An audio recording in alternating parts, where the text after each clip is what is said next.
Our topic is Augustan age. Okay, in your meeting ID, I wrote, I think, neoclassical age. Okay, that is the synonym of Augustan. The synonym, better to call it an alternate name. Okay, you can call it either Augustan age or neoclassical age.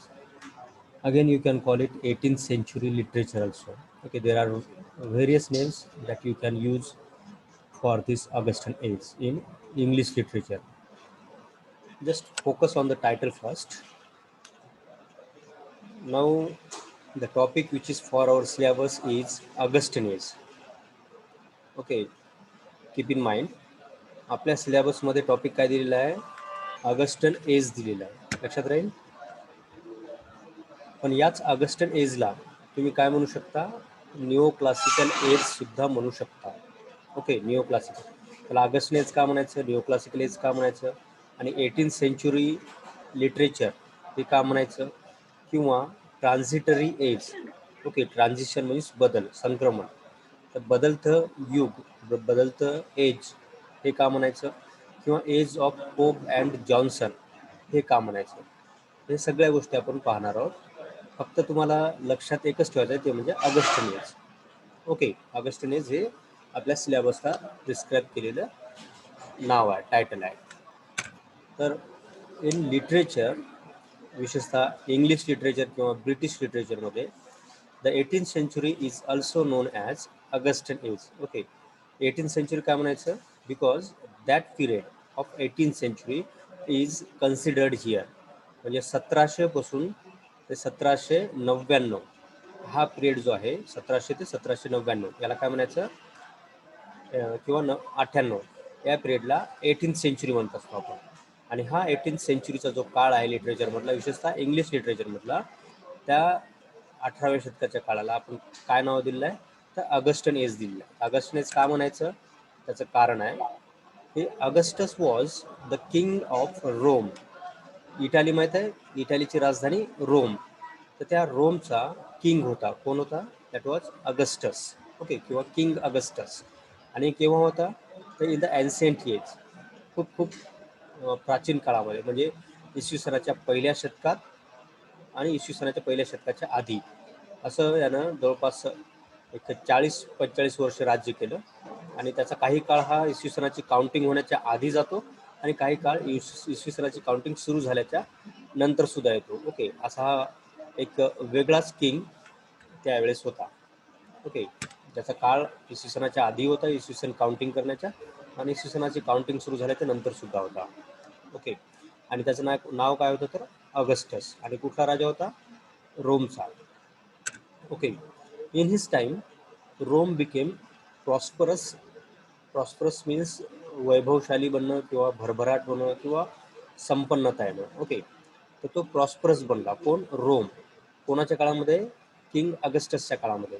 आता हे prosperity कुठल्या कुठल्या फील्डमध्ये होती, तर आर्ट्समध्ये, लिटरेचरमध्ये, okay, अजून कुठला sculpture असेल, जे काही असेल, त्या मॅक्झिमम फील्ड्समध्ये रोममध्ये प्रॉस्पेरिटी होती, किंवा संपन्नता होती, वैभवशाली तो रोम बनलेला होता. कोणाच्या काळामध्ये? तर या किंग ऑगस्टसच्या काळामध्ये.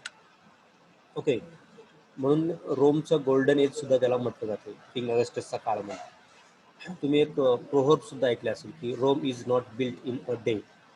ओके, एका दिवसात रोम तयार झाला नाही. तर तो तयार करणारा, किंवा रोमचं वैभव परत प्राप्त करून देणारा कोण होता? तो हा किंग ऑगस्टस होता, ज्याने खूप मेहनत घेतली आणि रोमचं वैभव, किंवा रोमला एक खूप चांगलं शहर, किंवा चांगलं राज्य, आदर्श राज्य म्हणून त्या काळामध्ये, इसवी सनाच्या पहिल्या शतकामध्ये त्याला काउंट केलं जायचं, किंवा कन्सिडर केलं जायचं. There were classical writers. त्या काळामध्ये, किंग ऑगस्टसच्या काळामध्ये, इसवी सनाच्या पहिल्या शतकामध्ये, okay, there were classical writers means खूप चांगले शास्त्र किंवा शास्त्रीय लेखन करणारे रायटर्स होते. आणि त्यांची काही मोजकी नावं तुम्हाला एक्झाम्पल म्हणून सांगितलं. व्हर्झिल. व्हर्झिलने महाकाव्य लिहिले. ओके, इलियड आणि युलिसेस. तर एनियड आणि युलिसेस हे व्हर्झिलने लिहिले महाकाव्य, जे की होमरने जे महाकाव्य तुम्ही पाहिले होते, त्या दोन महाकाव्याला ट्रान्सलेट केलेलं आहे.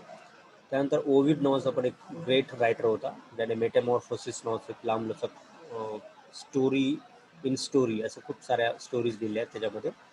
आणि होरेस हा एक क्रिटिक पण होता आणि पोएट पण होता. तर असे खूप सारे होरेशियन ओड तुम्हाला माहीत आहे. ओके, तर तो हा होरेस पहिल्या शतकामध्ये होऊन गेला. तर असे ग्रेट रायटर्स त्या काळामध्ये होऊन गेले रोममध्ये. ओके, म्हणून लिटरेचरमधलं ते गोल्डन एज होतं किंवा लिटरेचरचं एज, ऑगस्टन एज म्हणून पण ओळखलं जाते किंवा क्लासिकल लिटरेचर म्हणून सुद्धा ओळखलं जाते. Okay, they created classical literature. म्हणून त्या काळातलं लिटरेचर जे काही त्यांनी तयार केलं ते क्लासिकल पद्धतीचं होतं. Classical in the sense followed by rules were follow, म्हणजे खूप सारे रूल्स त्याच्यामध्ये फॉलो केले होते. कुठलीही गोष्ट शास्त्रशुद्ध पद्धतीने लिहिलेली होती. ओके, कुठल्याही त्याच्यामध्ये कमतरता वगैरे नव्हत्या. ओके, डिफेक्ट्स नव्हते. खूप एकदम चांगलं असं लिटरेचर त्या काळामध्ये लिहिलं होतं आणि जे की आजही टिकून आहे. ज्याच्यामध्ये जे काही त्यांनी अर्थ सांगितलेला आहे. ओके, जे फिलॉसॉफी एक्सप्लेन केलेली आहे ती फिलॉसॉफी आजही तेवढीच मान्य पावलेली आहे किंवा आजही तेवढंच तिला व्हॅल्यू आहे. So the literature of the time of king Augustus is called as the classical literature. आणि म्हणून ऑगस्टसच्या काळामध्ये, किंग ऑगस्टसच्या काळामध्ये जे लिटरेचर लिहिलं होतं ते लिटरेचर हे क्लासिकल लिटरेचर म्हणून ओळखलं जातं. ओके, ठीक आहे. तर क्लासिकल एज ऑफ लिटरेचर म्हणू शकतो त्याला किंवा क्लासिकल लिटरेचर म्हणू शकता किंग ऑगस्टसच्या काळात. आता इंग्लंडकडे, हे झालं रोमबद्दल. आता इंग्लिश रायटरच्या बाबतीमध्ये, okay, 18th century writers of England closely imitated the above Roman writers. वरचे जे रोमन रायटर्स तुम्हाला मी 3 एक्झाम्पल म्हणून सांगितले, व्हर्जिल, ओविड किंवा होरेस, याच्यासारखे खूप सारे रायटर्स त्या काळामध्ये होते. यांचं इमिटेशन म्हणजे काय? अनुकरण म्हणजे काय असते तुम्हाला माहिती आहे. आपण एखाद्या ॲक्टरचं इमिटेशन करतो, म्हणजे तो ॲक्टर ज्या पद्धतीनं चालतो, बोलतो, वागतो किंवा कपडे घालतो, ओके, त्याचं इमिटेशन करतो, त्याला अनुकरण म्हणायचं. तसं अनुकरण कोणी केलं? या 18व्या शतकामधल्या इंग्लिशमध्ये लिखाण करणाऱ्या इंग्लिश रायटर्सनी त्या रोमन रायटर्सचं अनुकरण केलं. ओके, त्यांच्यासारखं लिहिण्याचा प्रयत्न केला. का केला असेल? कारण की त्यांनाही तसंच ग्रेट बनायचं होतं. जसं व्हर्जिल ग्रेट आहे, ओविड ग्रेट आहे, होरेस ग्रेट आहे, त्यांच्यासारखंच क्लासिकल लिटरेचर तयार करायचं होतं आणि त्याच्यासारखंच स्वतःलाही ग्रेट बनवायचं होतं. आणि म्हणून त्यांनी त्या उच्च रायटर्सचं अनुकरण केलं. Okay, they also considered their own literature as new classical. आणि म्हणून त्यांनी स्वतःच्या लिटरेचरला काय कन्सिडर केलं? तर न्यू क्लासिकल लिटरेचर म्हणून कन्सिडर केलं. ओके, म्हणजेच न्यूचा अर्थ होतो नवीन, आणि क्लासिकलचा अर्थ होतो ते पाहिलंच तुम्ही, जे की रूल्स फॉलो केलेले असतात, जे की खूप वर्ष टिकतं वगैरे वगैरे. तर असं नवीन क्लासिकल. ओल्ड क्लासिकल कोणतं होतं? ओल्ड क्लासिकल म्हणजे व्हर्जिल, ओविड, होरेस यांनी रोममध्ये पहिल्या शतकामध्ये जे लिहिलं that is called classical. Okay, किंवा ओल्ड क्लासिकल म्हटलं तरी चालेल, फक्त आपल्या लक्षात ठेवण्यासाठी. आणि मग निओ क्लासिकल म्हणजे नवीन क्लासिकल कोण आहे? तर या आपल्या अलेक्झांडर पोप, ड्रॅडन, जॉन्सन, ओके, त्यानंतर जोसेफ ॲडिसन वगैरे वगैरे किंवा स्विफ्ट याने लिहिलेलं जे लिटरेचर आहे त्याला आपण न्यू क्लासिकल म्हणायचं. न्यू क्लासिकल लिटरेचर कोणी लिहिलं? तर इंग्लंडमधल्या रायटर्सनी लिहिलं आणि 18व्या शतकात लिहिलं. मग त्याला नवीन म्हटलं जाते. न्यू मीन्स नवीन. ओके, म्हणून त्याला नवीन क्लासिकल म्हणायचं, न्यू क्लासिकल. ओके, आणि ओरिजिनल क्लासिकल कोणाचं होतं? व्हर्जिल, ओविड, होरेस, जे की रोमचे होते इसवी सनाच्या पहिल्या शतकामध्ये. ठीक आहे, एवढा डिफरन्स जर कळाला तर तुम्हाला समोरच्या आयडियाज क्लिअर होतील. They also called their own age as Augustan age. Okay, या इंग्लिश रायटर्सनी 18व्या शतकातल्या स्वतः क्लासिकल रायटर्सचं इमिटेशन केलं आणि स्वतःच्या एजला, म्हणजे स्वतःच्या पिरियडला, ज्या काळामध्ये ते जगले, लिहिले, त्या काळाला त्यांनी नाव काय दिलं? स्वतः त्यांनी नाव ठेवून दिलं ऑगस्टन एज. ओके, म्हणून. आणि ऑगस्टन एजच का नाव ठेवलं असेल? दुसरे एज का ठेवलं नसेल नाव? कारण की त्यांचा असा एक बिलीफ होता, एक विश्वास होता की त्यांचं लिटरेचर कसं आहे, तर किंग ऑगस्टसच्या काळामध्ये, रोमच्या किंग ऑगस्टसच्या काळामध्ये व्हर्जिल, ओविड, होरेसनं ज्या पद्धतीचं लिटरेचर लिहिलं त्या पद्धतीचं लिटरेचर ते स्वतः लिहित आहेत. कोण? ते इंग्लिश लोक. ओके, 18व्या शतकातले. असा त्यांना विश्वास होता. ओके, एक त्यांचा बिलीफ होता. ओके, आणि त्यामुळे त्यांनी स्वतःच्या एजला स्वतःहूनच काय नाव दिलं तर ऑगस्टन एज हे नाव दिलं. ओके. आणि त्यांच्या रायटिंग्समध्ये त्यांनी सिमिलरिटी आणण्याचा प्रयत्न केला. जसं की ऑगस्टस एजमध्ये इपिक लिहिण्यात आले, यांनी सुद्धा इपिक लिहिले. त्याच्यामध्ये लॉंग स्टोरीज इन व्हर्स लिहिण्यात आले, यांनी सुद्धा लॉंग स्टोरीज इन व्हर्स लिहिल्यात.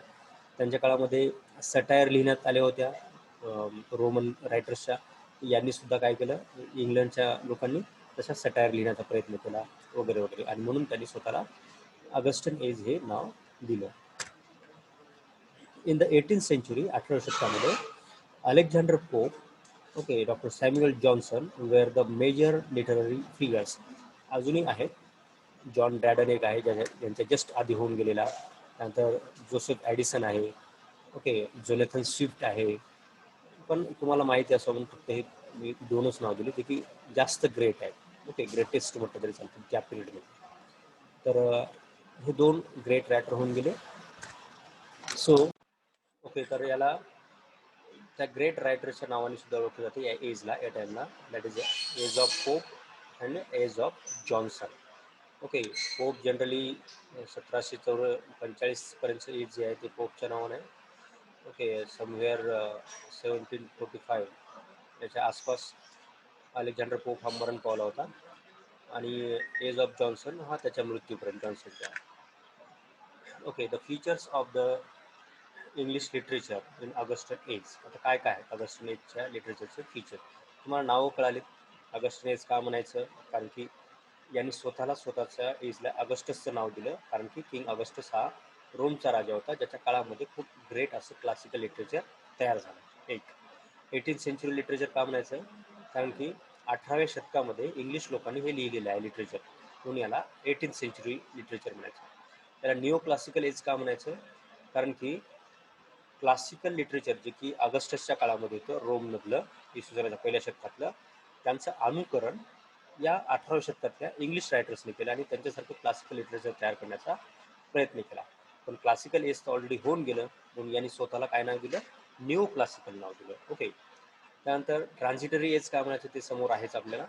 आणि age of Pope and Johnson काय म्हणायचं? कारण की ते दोन ग्रेट पोएट्स त्या काळामध्ये होऊन गेले. ठीक आहे. तर या एजमध्ये काय प्री डॉमिनंट होतं किंवा याला महत्त्व कशाचं जास्त होतं या एजमध्ये? तर that was rules and principles और discipline.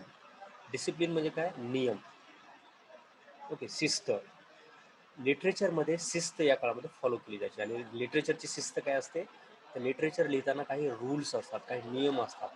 Okay. Those rules were followed by these writers while writing some literary arts. Okay. काही लिहिताना लिटरेचरचे वर्क्स वगैरे करताना त्यांनी काही नियम फॉलो केले आणि ते नियम फॉलो करून त्यांनी हे लिटरेचर तयार केलं.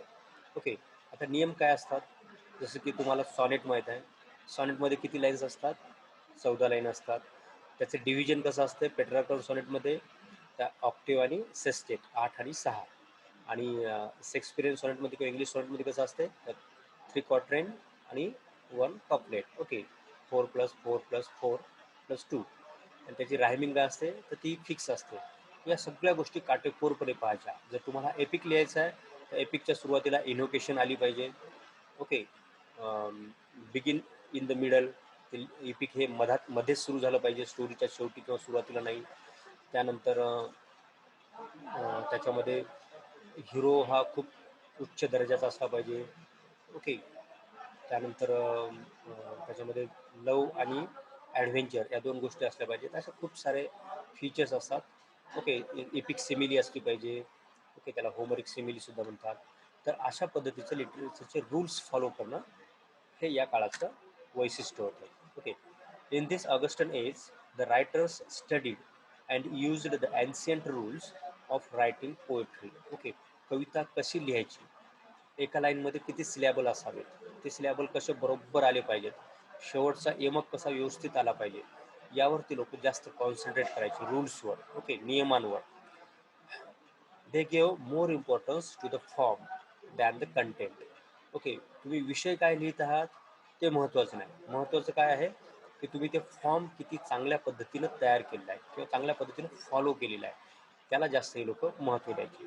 त्यांचं म्हणणं होतं की तुम्ही एखाद्या पाण्यावर कविता लिहा, पावसावर कविता लिहा, ओके, एखाद्या रॉकवर कविता लिहा.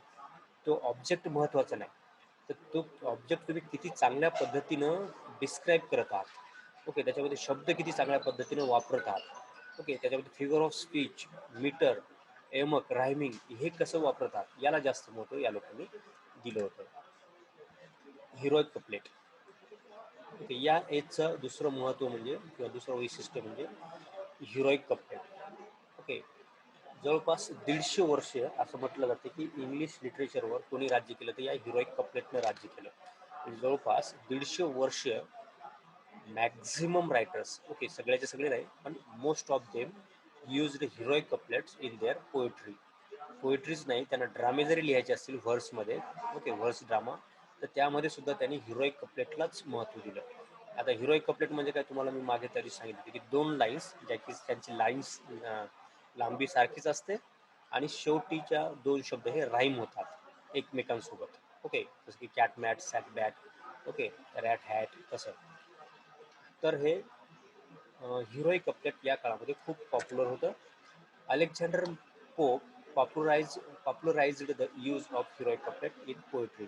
ओके, अलेक्झांडर पोपच्या आधी जॉन ड्रॅडननं वापरलेलं आहे. जॉन ड्रॅडनच्या आधी तसं तर ते चौसरने वापरलं आहे फर्स्ट टाईम, पण चौसरचा तुमच्याला काही संबंध नाही आहे. ओके, त्यानंतर बऱ्याचशा रायटर्सनी वापरला, पण मॅक्झिमम यूज कोणी केला असेल जास्तीत जास्त, तर that is done by our Alexander pope.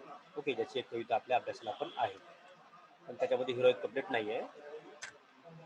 Later on, all the major writers of Augustan age used it profoundly. Profoundly means खूप मोठ्या प्रमाणात, abundantly, ओके, खूप खूप मोठ्या प्रमाणात. तर ऑगस्टन एज म्हणजेच हे 18वं शतक. 18व्या शतकातले बाकीचे जे रायटर्स असतील, स्विफ्ट असेल, ॲडिसन असेल किंवा अजून खूप सारे ते ड्रॅडन असेल, सॉरी ड्रॅडन आधी होऊन गेला, जॉन्सन असेल, ओके, बऱ्याचशा रायटर्सनी नंतर मग हे हिरोईक कपलेट त्यांच्या रायटिंगमध्ये वापरलेले आहे. नंतर यूज ऑफ रिझन. रिझनचा अर्थ होतो इथशी कारण नाही, रिझनचा अर्थ होतो लॉजिक, ओके, तर्क.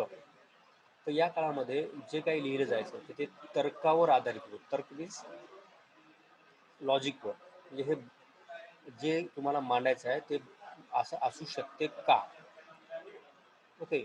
तुम्ही जर रोमॅन्टिक लिटरेचर जर पाहाल, दुर्दैवानं तुमच्या अभ्यासाला नाही आहे रोमॅन्टिक कवी कोणी, तर त्याच्यामध्ये खूप साऱ्या इमॅजिनेशन्स तुम्हाला दिसतात, ज्या इमॅजिनेशन आपल्याला पटत सुद्धा नाही, असं कुठं असते का असं वाटतं आपल्याला, ओके.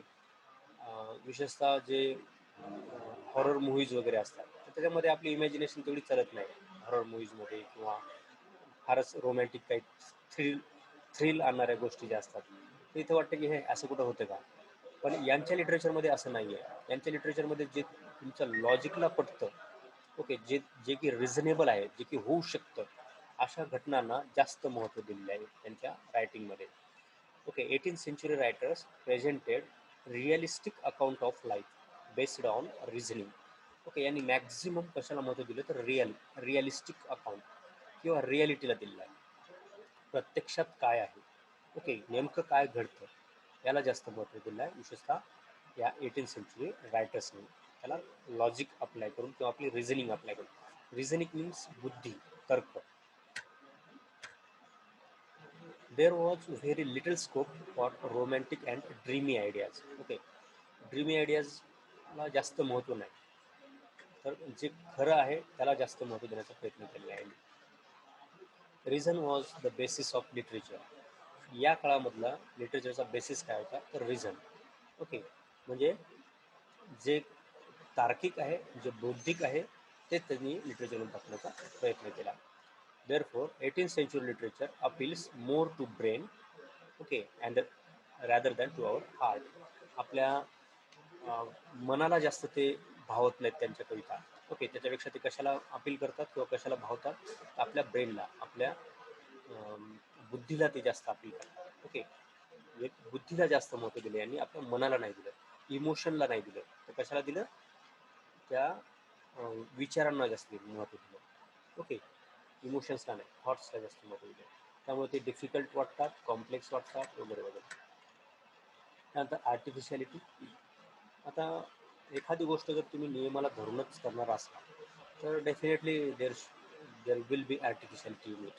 ओके, जसं की तुम्हाला सांगितलं की एखादं काम करताना तुम्ही हे काम अशा पद्धतीनंच करा. जर असं म्हटलं तर तुमचं कॉन्सन्ट्रेशन कशावर राहील? त्या नियमांवर राहील. Okay. You will try to apply those rules to your behaviour किंवा टू युअर वर्क.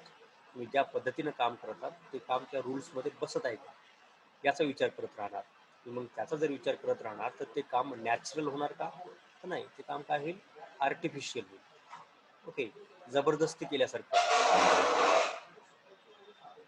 ओके. एखादं काम जाणून बुजून केल्यासारखं. ठीक आहे. म्हणून याला काय म्हणायचं?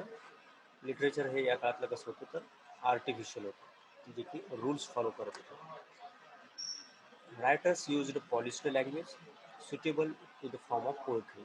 या काळामधल्या रायटर्सनी कुठलं कशी लँग्वेज वापरली तर आर्टिफिशियल लँग्वेज वापरली. ओके. किंवा पॉलिश्ड लँग्वेज वापरली. पॉलिश्ड म्हणजे काय?